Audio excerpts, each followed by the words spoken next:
क्या आपने कभी सोचा है कि इस्लाम का यहूदी और ईसाई धर्म से इतना बड़ा टकराव क्यों है? तीनों धर्म एक ही जड़ से निकले हैं। हजरत इब्राहिम को पैगंबर मानते हैं तीनों। फिर भी इस्लाम का हमेशा दो सबसे करीबी रिश्तेदार यहूदी और ईसाई धर्म से ही सबसे ज्यादा टकराव क्यों हो रहा है? इस्लाम का दावा है कि ये आखिरी और सबसे शुद्ध रूप है ईश्वर के पैगाम का। मुसलमान मानते हैं कि यहूदी और ईसाई अपने धर्मों में समय के साथ भटक गए और अल्लाह ने कुरान के जरिए इंसानियत को एक बार फिर से सही राह दिखाई। यहूदियों से इस्लाम का टकराव उस वक्त शुरू हुआ जब पैगंबर मोहम्मद ने यहूदियों को इस्लाम कबूल करने का न्योता दिया और उन्होंने उसे ठुकरा दिया। इसके बाद कई लड़ाइयां हुई जिसमें धार्मिक अनएक्सेप्टेबिलिटी के साथ साथ सामाजिक और राजनीतिक विरोध भी जुड़ता चला गया। वहीं ईसाइयों के साथ टकराव और भी गहरा है। मुसलमान मानते हैं कि ईसा नबी थे, ना कि ईश्वर के पुत्र, जबकि ईसाई उन्हें ईश्वर का अवतार मानते हैं। यही विरोध इस्लाम को ईसाई धर्म से बिल्कुल अलग और विरोधी बना देता है। आज भी चाहे वो यरूशलेम की लड़ाई हो, क्रूसेड्स हो या फिर मॉडर्न अलग अलग स्ट्रगल्स हो, इस्लाम का यहूदियों और ईसाइयों से पूरी तरह से टकराव कभी भी खत्म नहीं हुआ। सवाल यह है कि क्या ये लड़ाई सिर्फ धर्म की है या फिर सत्ता या वर्चस्व की है? आज इन्हीं सवालों के जवाब आपको मिलेंगे इस वीडियो में, तो एंड तक बने रहिएगा, क्योंकि अपना इतिहास नहीं जानोगे तो खुद को कैसे पहचानोगे। अगर आप स्विगी से ऑर्डर करते हो और पैसे बचाना चाहते हैं तो आप एक्सिस बैंक के माई जोन क्रेडिट कार्ड को अप्लाई कर सकते हैं। ये credit card life time free है और इसके साथ कई सारे ऑफर्स भी हैं। लिंक डिस्क्रिप्शन में है, चेकआउट करना मत भूलिएगा। ईसाई, मुसलमान और यहूदी ये तीनों दुनिया के सबसे बड़े धर्मों में से गिने जाते हैं। तीनों धर्म एक ही इंसान से जुड़े हुए हैं, हजरत इब्राहिम, जिन्हें तीनों धर्मों में सम्मान के साथ देखा जाता है। उनके नाम पर ही इन्हें अब्राहमिक धर्म कहा जाता है। इनका ईश्वर एक है, कुछ पैगंबर भी एक जैसे हैं और कहानियां भी काफी हद तक मिलती जुलती हैं। लेकिन सवाल यह है कि जब ये इतने एक जैसे हैं तो फिर आपस में इतने बड़े बड़े झगड़े क्यों हुए? इतिहास गवाह है कि सबसे ज्यादा धर्म आधारित युद्ध, टकराव और खून खराबा इन्हीं तीनों के बीच में हुए हैं। 11वीं से 13वीं सदी में ईसाई और मुस्लिम सेनाओं के बीच जेरूसलम से लेकर क्रूसेड्स तक हुए। फिर 1948 में इजराइल बना और तब से लेकर आज तक इजराइल फिलिस्तीन का झगड़ा अभी भी खत्म नहीं हुआ है। 9/11 की हमला और उसके बाद पूरी दुनिया में जो आतंकवाद बनाम अमेरिका जैसी लड़ाई चली, उसकी जड़ें भी इन धर्मों की टकराहट में छिपी है। तो क्या इन तीनों धर्मों के बीच की लड़ाई की वजह इनके धर्म है या फिर इन धर्मों को मोहरा बनाकर इतिहास में लड़ाइयां लड़ी गई? इतिहास के पन्ने उठाकर देखें तो लंबे समय तक जो लड़ाइयां इस पूरी दुनिया में लड़ी गई, उसमें धर्म एक इंपॉर्टेंट फैक्टर रहा है। फिर चाहे वो यरूशलेम हो जहां पर यहूदियों और मुसलमानों का झगड़ा था, या फिर रोमन एम्पायर की इस्लाम के खिलाफ 200 सालों तक लड़ी जाने वाली लड़ाई हो। यही वजह है कि जब 1948 में अरब देशों के बीच में यहूदियों के देश इजराइल को बसाया गया तो अरब के मुस्लिम देशों ने बड़ी लड़ाई लड़ी। इन सभी लड़ाइयों में लाखों लोग मारे गए, कुछ अपने धर्म को बेहतर साबित करने के लिए तो कुछ अपने धर्म को बचाने की कोशिश में। लेकिन इन सभी लड़ाइयों में धर्म की अपनी भूमिका रही है। लोगों को जिंदगी अच्छे से जीना सिखाने वाले धर्म का एक पहलू ये भी है। सबसे बड़ी बात है कि अगर आप अब्राहमिक धर्मों को देखें तो ये तीनों निकले एक ही जगह से हैं, लेकिन फिर भी तीनों की आपस में पटरी नहीं खाती। अब ऐसा क्यों है, इसको समझने के लिए हमें इन तीनों धर्मों के इतिहास में जाना होगा और ये भी समझना होगा कि आखिर अब्राहम का महत्व तीनों धर्मों के लिए क्या है। तो सबसे पहले जानेंगे पैगंबर अब्राहम को, फिर तीनों धर्मों की खासियतों को जानते हुए समझेंगे इनके पीछे हुई लड़ाइयों की असली वजह को। अब सबसे पहले समझते हैं कि इन धर्मों को अब्राहमिक धर्म क्यों कहा जाता है। अब्राहमिक धर्म दोस्तों दरअसल उन धर्मों को कहा जाता है जो हजरत इब्राहिम की परंपरा और शिक्षाओं से इस दुनिया में आए हैं। ये वो धर्म हैं जो एक ईश्वर को मानते हैं। इस परंपरा में कई छोटे बड़े धर्म हैं, लेकिन 3 धर्म सबसे इंपॉर्टेंट है, यहूदी, ईसाई और इस्लाम। इन तीनों धर्मों के कॉमन हेड अब्राहम ही हैं। यही वजह है कि ये तीनों धर्म अब्राहमिक रिलीजन कहलाते हैं। यहूदी धर्म में अब्राहम को पहला यहूदी माना जाता है जिसने एक ईश्वर में विश्वास किया और उसकी आज्ञा का पालन किया। तो वहीं अगर ईसाई धर्म को देखें तो उन्हें सभी बिलीवर्स का पूर्व पुरुष कहा जाता है। माना जाता है कि ईसा मसीह इन्हीं हजरत की परंपरा से आए। तो वहीं इस्लाम में उन्हें इब्राहिम अलैहिस्सलाम कहा जाता है, जो इस्लाम के महत्वपूर्ण पैगंबरों में से एक है। अब्राहम को इस्लाम में अल्लाह का खलील यानी दोस्त माना जाता है। एडम को तीनों ही धर्मों में फर्स्ट ह्यूमन माना गया है। ये तीनों में कॉमन चीज है। इंटरेस्टिंग बात यह है कि इन तीनों धर्मों में एक ईश्वर, पैगंबरों की मान्यता, पवित्र ग्रंथ और न्याय के दिन यानी डे ऑफ जजमेंट जैसे कॉन्सेप्ट में आपको काफी सिमिलरिटी देखने को मिलेगी। इसके पीछे की वजह भी अब्राहम है, क्योंकि इन धर्मों का मूल सोर्स, जो उनके बिलीफ की मूल धारा है और जो इनका अध्यात्म है, वो हजरत इब्राहिम से ही शुरू होता है या अब्राहम से शुरू होता है। अब आपको समझ आ गया होगा कि दुनिया के ये 3 बेहद इंपॉर्टेंट धर्म क्यों अब्राहमिक धर्म कहलाते हैं। लेकिन सवाल यह है कि जब ये एक ही जगह से निकले हैं तो आपस में लड़ते क्यों हैं? इसे समझने के लिए हमें तीनों धर्मों के बारे में जानना होगा और उनके बीच के डिफरेंसेस को भी समझना होगा। तो चलिए एक एक करके तीनों धर्मों की बेसिक फिलॉसफी को समझते हैं और फिर उनके बीच की टेंशन को भी जानेंगे आराम से, तफसील के साथ। शुरू करते हैं सबसे पहले अब्राहमिक धर्म से, जिसका नाम है यहूदी या ज्यूस। यहूदी धर्म अब्राहमिक धर्मों में सबसे पुराना धर्म माना जाता है। इस धर्म के ओरिजिन को 3000 बीसी से लेकर 2000 ईसा पूर्व या बीसी के बीच माना जाता है। लेकिन आज का या जो मॉडर्न यहूदी धर्म है, माना जाता है कि इसकी शुरुआत ईस्टर्न मेडिटेरेनियन में 500 ईसा पूर्व के आसपास हुई थी। यहूदियों में अब्राहम को पहला यहूदी माना जाता है। पहली शताब्दी ईसा पूर्व में यहूदियों ने इजराइल के आसपास के एरिया पर कंट्रोल किया और वहां पर यहूदी धर्म का प्रसार किया। फिर 1948 में इन्हीं यहूदियों को रहने के लिए जमीन दी गई, जिसे इजराइल के नाम से जाना गया। इजराइल में दुनिया भर के यहूदी रहने के लिए आए। ये देश आसपास के अरब देशों की एक मुस्लिम आइडेंटिटी वाले देश से अलग था, इसलिए आगे चलकर यहाँ टेंशन भी खड़ी हुई। खैर, इस कहानी को हम अभी आगे डिस्कस करेंगे। फिलहाल यहूदी धर्म की पवित्र किताब टोरा या हिब्रू बाइबल कही जाती है। साथ ही यहूदियों के एक बहुत इंपॉर्टेंट पैगंबर मूसा थे, जिन्होंने सिनाई पर्वत से ईश्वर से 10 आज्ञाएं हासिल की थी। ये आज्ञाएं यहूदियों में बहुत महत्व रखती हैं। जुडाइज्म की खासियत ये है दोस्तों कि ये परंपरा से ज्यादा ह्यूमन बिहेवियर को रेगुलेट करने में ज्यादा यकीन रखता है, यानी कि टाइम के साथ बदलने में यकीन रखता है। अगर इस्लाम और ईसाई धर्म को यहाँ देखा जाए तो यहूदी परंपरा को मानने वाले लोग यहूदी पैगंबरों से अलग किसी को भी अपना पैगंबर नहीं मानते।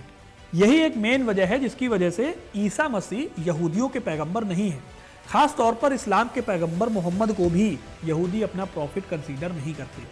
तो अभी आपको मोटा मोटी यहूदियों के बारे में पता चल गया होगा और इस्लाम और यहूदियों के बीच का अंतर भी आपको कुछ समझ में आया होगा।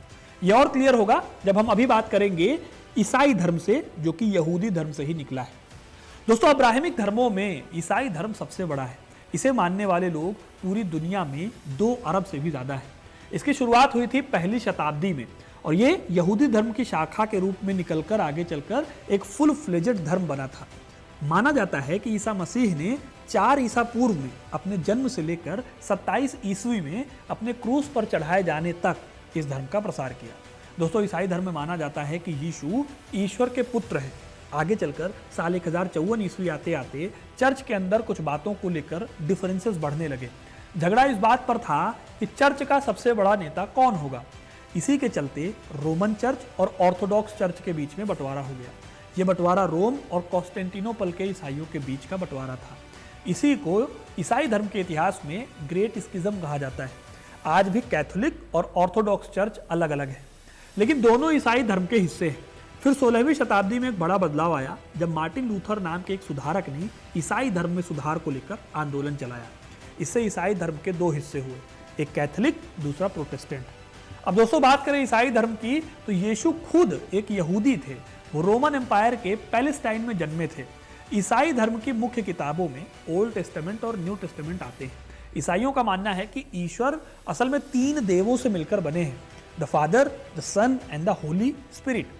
इस कॉन्सेप्ट को ईसाई धर्म में ट्रिनिटी कहा जाता है। दोस्तों, ईसाई लोग यहूदी धर्म में विश्वास नहीं रखते। उनके हिसाब से यहूदी धर्म में अब्राहम की जो टीचिंग्स हैं उनको करप्ट किया गया है। यही वजह है कि दोनों धर्मों के बीच कई बार टकराव देखने को मिलता है। यूरोप में ये टकराव कई बार आज भी प्रोटेस्ट के फॉर्म में बाहर आ जाता है। इसी तरह से ईसाई इस्लाम के आखिरी पैगंबर मोहम्मद को भी अपना पैगंबर नहीं मानते। ईसाई और इस्लाम धर्म के बीच इतिहास में एक लंबा संघर्ष देखने को मिलता है। इसका बहुत बड़ा एग्जाम्पल वो धर्म युद्ध हैं जो 11वीं से 13वीं शताब्दी के बीच रोमन कैथोलिक और इस्लामिक रूलर्स के बीच में जेरूसलम को लेकर लड़े गए। अब ईसाई और यहूदी धर्म के बारे में आपने जान लिया, अब जानते हैं इस्लाम के बारे में। 7वीं सदी की शुरुआत में पैगंबर मोहम्मद के काल में इस्लाम का उदय होता है। इस धर्म की शुरुआत हुई थी ईसाई और यहूदी धर्म की जड़ों से। धीरे धीरे यह धर्म ईरान के सैसनिड एम्पायर और बाइजेंटाइन एम्पायर में फैलना शुरू हुआ। 8वीं शताब्दी में वो यूरोप, नॉर्थ अफ्रीका और सेंट्रल एशिया में अपनी पकड़ बना चुका था। जैसे जैसे इस्लाम का प्रसार हुआ, अलग अलग इलाकों में अलग अलग तरीके की परंपराएं इस्लाम में भी डेवलप हुई। यही वजह है कि आपको अलग अलग देशों में इस्लाम की मान्यताओं में थोड़ा अंतर देखने को मिलेगा। यहूदी और ईसाई धर्म की तरह ही इस्लाम में भी टाइम टाइम पर कम्युनिटीज का जन्म हुआ, जैसे कि शिया और सुन्नी, अलेवी, इस्माइली, दाऊदी बोहरा, तरह तरह की कम्युनिटी इस्लाम में आपको मिलेंगी। अब बात करें इस्लाम की, तो मुस्लिमों की मान्यता यह है कि अल्लाह ने पैगंबर मोहम्मद को अपना संदेश कुरान के फॉर्म में दुनिया को देने का आदेश दिया। लोगों को किस तरह से इस दुनिया में रहना चाहिए, इसका आदेश भी कुरान में मौजूद है। इस्लाम यहूदी और ईसाई धर्म को इस्लाम के पुराने वर्जन के तौर पर देखता है। यही वजह है कि इस्लामिक ट्रेडिशन में आपको कई यहूदी और कई क्रिश्चियन प्रॉफिट जो हैं वो देखने को मिल जाएंगे, जैसे कि पैगंबर अब्राहम, मूसा और खुद यीशु, जिन्हें इस्लाम में हजरत ईसा के नाम से जाना जाता है। तो दोस्तों, अभी आपको तीनों धर्मों के बेसिक्स और उनके बीच के अंतर समझ में आए होंगे। यह भी समझ आया होगा कि इस डिफरेंस की वजह से कुछ झगड़े भी इतिहास में हुए हैं। अब जानते हैं कि इन धर्मों के बीच किन मुद्दों को लेकर लड़ाई होती रही है और वो मुद्दे आज कितने बड़े हैं। दोस्तों, ये तो आपको पता चल गया कि तीनों धर्मों के बीच एक कॉमन फैक्टर है प्रॉफिट अब्राहम या फिर एडम। लेकिन इन तीनों धर्मों के लिए और एक जगह बहुत इंपॉर्टेंट है, वो है जेरूसलम। ये तीनों धर्म अपने आप को जेरूसलम से जोड़ कर देखते हैं। यहूदियों के लिए जगह इसलिए ज़रूरी है क्योंकि यहाँ यहूदियों का 950 ईसा पूर्व में बना एक मंदिर है। इस मंदिर को फर्स्ट टेम्पल कहा जाता है। कहा जाता है कि इस मंदिर को किंग सोलोमन ने बनवाया था। वहीं ईसाई धर्म का मानना है कि इसी जेरूसलम में 30 AD में ईसा मसीह को सूली पर चढ़ाया गया था। यहीं पर ईसाइयों की चर्च ऑफ द होली सेपल्चर भी है। मुस्लिम्स के लिए जगह इसलिए इंपॉर्टेंट है क्योंकि यही वो जगह थी जहां से प्रॉफिट मोहम्मद ने बराक नाम के घोड़े पर सवार होकर जन्नत को विजिट किया था। ये जगह भी आज के टेम्पल माउंट में मौजूद है। इसी टेम्पल माउंट में मौजूद है मुस्लिम कम्युनिटी के डोम ऑफ द रॉक और अल अक्सा मस्जिद। अब क्योंकि एक ही जगह से तीनों धर्म अपने आप को जोड़ कर देखते हैं, इसलिए इन तीनों ने लंबे टाइम तक जेरूसलम पर कब्जे की लड़ाई लड़ी। आज भी यहूदियों का मानना है कि जो डोम ऑफ द रॉक है वो यहूदियों का Holi of the Holi temple है, तो वही मुस्लिम्स इस जगह को पैगंबर मोहम्मद की वजह से अपना बताते हैं। रोमन चर्च ने तो बाकायदा 200 सालों तक इस बात की लड़ाई लड़ी कि मुसलमानों से पवित्र जेरूसलम को छुड़ा लिया जाए। खैर, जब 1948 में जेरूसलम के पास इजराइल को बनाया गया, तब यह विवाद और भी ज्यादा बढ़ गया। 1967 में यह तय किया गया कि टेम्पल माउंट में प्रार्थना करने का हक सिर्फ मुसलमानों को है और यहूदी सिर्फ वेस्टर्न वॉल के पास जाकर ही प्रेयर कर सकते हैं।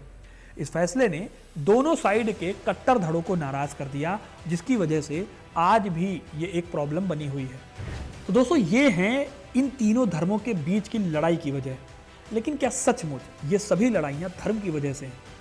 सोच कर देखिए, दुनिया के दो सबसे बड़े धर्म और एक तीसरा धर्म जिसे मानने वालों की आबादी 1% भी नहीं है, वो तीनों सदियों से एक 35 से 40 एकड़ की ज़मीन को लेकर लड़ते आए हैं। हम हमेशा अपनी किताबों में पढ़ते भी आए हैं कि धर्म हमें प्रेम, सद्भाव और मिलकर रहना सिखाता है। तो आखिर ये तीनों धर्म आपस में क्यों लड़ते रहे? दोस्तों, कई सोशल साइंटिस्ट और हिस्टोरियंस का ये मानना है कि धर्म को लेकर जो लड़ाई होती है उसमें सत्ता में बैठे लोग धर्म का फायदा उठाते हैं। अपने पॉलिटिकल, इकोनॉमिक फायदों के लिए वो धर्म की मान्यताओं को तोड़ मरोड़ कर पेश करते हैं, जिससे वो जनता का समर्थन हासिल कर सकें और उस समर्थन के माध्यम से लड़ाइयाँ लड़ सकें। जब किसी राजा को अपनी सत्ता बनाए रखनी होती है या कोई नया इलाका जीतना होता है, तो वो लोगों की धार्मिक भावनाओं को भड़काते हैं, जिससे युद्ध और संघर्ष का रास्ता निकाला जा सके। यानी कि धर्म की इन लड़ाइयों में धर्म से जुड़ी कोई खास वजह नहीं होती। असल में हर धर्म के मूल में करुणा, प्रेम और सेवा का संदेश होता है। लेकिन जब धार्मिक ग्रंथों की व्याख्या चरमपंथी या कट्टर नजरिए से की जाती है, तो यही शिक्षाएं उग्रता का रूप ले लेती हैं। कुछ थिंकर्स का मानना है कि बलिदान और शहादत जैसी अवधारणाएं जो होती हैं धर्म में, वो अक्सर धार्मिक गौरव से जोड़ दी जाती हैं, जिससे लोग ये मान लेते हैं कि युद्ध भी एक पवित्र कर्म हो सकता है।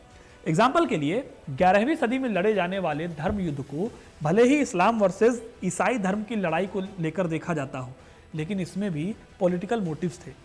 पोप ने रोमन एम्पायर के ईस्टवर्ड एक्सपेंशन के लिए जंग छेड़ी, जिसका मकसद उन्होंने जेरूसलम पर कब्जा बताया, जो कि ईसाइयों का पवित्र शहर था। यही हाल आज के इजराइल और पैलेस्टीन संघर्ष का भी है, जहां धर्म की चादर में आपको पॉलिटिकल रीजंस लिपटे हुए मिलेंगे। तो दोस्तों, ये थी कहानी अब्राहमिक रिलीजन्स की, यानी जुडाइज्म यानी यहूदी धर्म, ईसाई धर्म और इस्लाम की। इन तीनों में ही एक कॉमन फिगर हैं पैगंबर इब्राहिम। पैगंबर इब्राहिम के दो बेटे थे, इसहाक और इस्माइल। यहूदी और ईसाई धर्म मानते हैं कि वो इब्राहिम के बेटे इसहाक की संतान हैं, जबकि इस्लाम का मानना है कि उनके पूर्वज इस्माइल थे। इसीलिए मुस्लिम अपने पूर्वजों को इस्माइल से जोड़कर देखते हैं और उनका धार्मिक इतिहास वहां से शुरू होता है। यहूदी मानते हैं कि ईसा मसीह उनके स्क्रिप्चर्स में बताए गए मसीहा नहीं थे, इसलिए उन्होंने ईसा को कभी भी पैगंबर या खुदा का दूत नहीं माना। वो आज भी अपने मसीहा का इंतजार कर रहे हैं। वहीं ईसाई धर्म मानता है कि ईसा ही वो मसीहा थे जिनकी भविष्यवाणी यहूदी ग्रंथों में की गई थी। यही बात आज के टाइम पर यहूदी और ईसाई धर्म के बीच एक बहुत बड़ा वैचारिक अंतर बनती है। वहीं दूसरी तरफ बात करें ईसाई धर्म और इस्लाम की, तो यहाँ भी एक बहुत गहरा फर्क है। ईसाई मानते हैं कि ईसा मसीह ईश्वर के पुत्र हैं और उनका पुनरुत्थान हुआ था। वहीं इस्लाम ईसा को एक पैगंबर तो मानता है, लेकिन उन्हें ईश्वर का पुत्र नहीं मानता। और यही पॉइंट इस्लाम और क्रिश्चियनिटी के बीच भी एक विवाद का कारण बनता है। इन तीनों धर्मों की जड़ें एक जैसी होने के बावजूद उनकी मान्यताओं, ग्रंथों की व्याख्याओं और पैगंबर के रोल को लेकर लंबे समय से मतभेद चले आ रहे हैं। और यही वैचारिक फर्क कई बार धार्मिक संघर्षों में भी बदलता चला गया, जो आज भी देखने को मिलता है। दोस्तों, अभी आपको समझ में आया होगा कि अब्राहमिक रिलीजन होते क्या हैं, वो क्यों लड़ाई करते हैं और क्या सिर्फ धर्म ही उनकी लड़ाई का एक कारण था। अब आपको ये कहानी, ये डिफरेंस कैसा लगा, हमें कमेंट करके जरूर बताइएगा। वीडियो को लाइक और शेयर करना ना भूलें और ऐसी इंटरेस्टिंग कहानियों के लिए, इतिहास से जुड़े रहने के लिए हिस्ट्री कनेक्ट को सब्सक्राइब जरूर करें। धन्यवाद।